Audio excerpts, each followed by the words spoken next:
এবার Gaza, Yemen, Lebanon বা Iran নয়, সরাসরি কাতারে হামলা চালিয়েছে ইসরায়েল। এ ঘটনায় বিশ্বব্যাপী নিন্দার ঝড় উঠেছে, আর নিন্দাকে কখনোই তোয়াক্কা করে না ইসরায়েল। ফ্রান্স বলেছে এই হামলা অগ্রহণযোগ্য।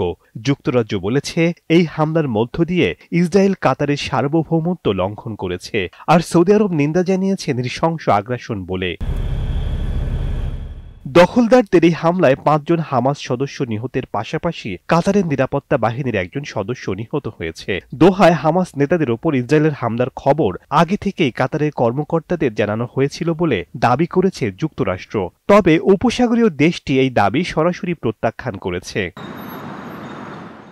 কাতার মুসলিম বিশ্বের অন্যতম একটি ধনী দেশ, আবার যুক্তরাষ্ট্রের বন্ধু হিসেবেই পরিচিত। কিছুদিন আগেই প্রেসিডেন্ট ডোনাল্ড ট্রাম্প দেশটি সফর করেছেন। তাকে মূল্যবান একটি বিমানও উপহার দিয়েছে তেল ও গ্যাস সমৃদ্ধ কাতার। মধ্যপ্রাচ্যে যুক্তরাষ্ট্রের যতগুলো বিমান ঘাঁটি রয়েছে তার মধ্যে সবচেয়ে বড় হচ্ছে কাতারের আল উদেইদ বিমান ঘাঁটি।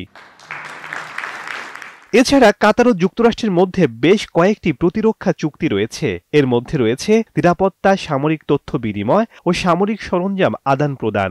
বিশ্লেষকরা বলছেন কাতারে ইসরায়েলের বিমান হামলায় যুক্তরাষ্ট্রের বিশ্বাসযোগ্যতা হ্রাস পেয়েছে। আবার ওয়াশিংটন ডিসি কতটুকু নিরাপত্তা গ্যারান্টি দিতে পারে তা নিয়ে উপসাগরীয় দেশগুলোকে প্রশ্ন তুলতে বাধ্য করেছে। শেখ সাদি মারজান, সময় সংবাদ।